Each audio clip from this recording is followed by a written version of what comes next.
We heard Franklin Graham say he's going to preach the gospel today at 12 o'clock. Well, the question is that gospel going to sound like Jesus? You've got to be willing to take a stand, because when you come up against these progressives, and let me tell you something, these people that call themselves progressives, this sounds like a really nice word. I'm a progressive.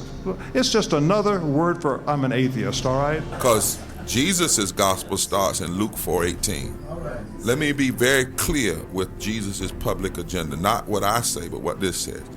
The Spirit of the Lord is upon me, for he hath anointed me to preach the gospel, the good news, the evangel, the good news, to the poor.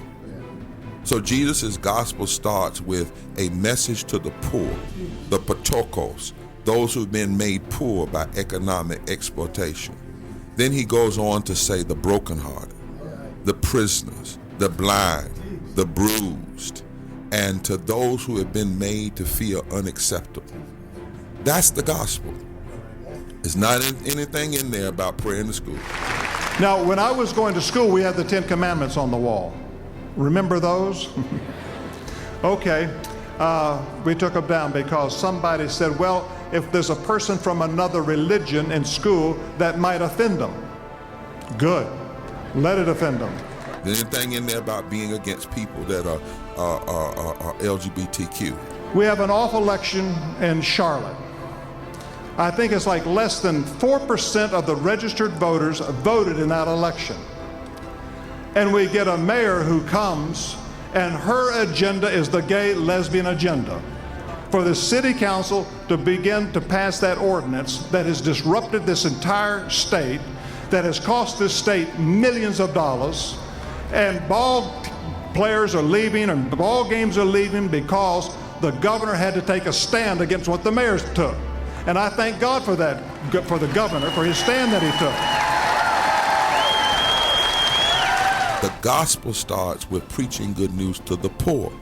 So in reality, if you're going to preach the gospel, and if you're going to call people to vote around issues, you ought to be talking about living wages. You ought to be talking about health care for all. You ought to be talking about public education. Secularism and communism are one and the same. They're both godless. And the secularists have come in without even firing a shot. You ought to be talking about criminal justice reform. You ought to be talking about protecting our women and our children. You ought to be talking about equal protection under the law for all people, regardless of who they are, because we serve a God who loves everybody. That's the gospel. Now, the progressives are going to call you names, though they're going to get in your face, but you've got to have that thick skin.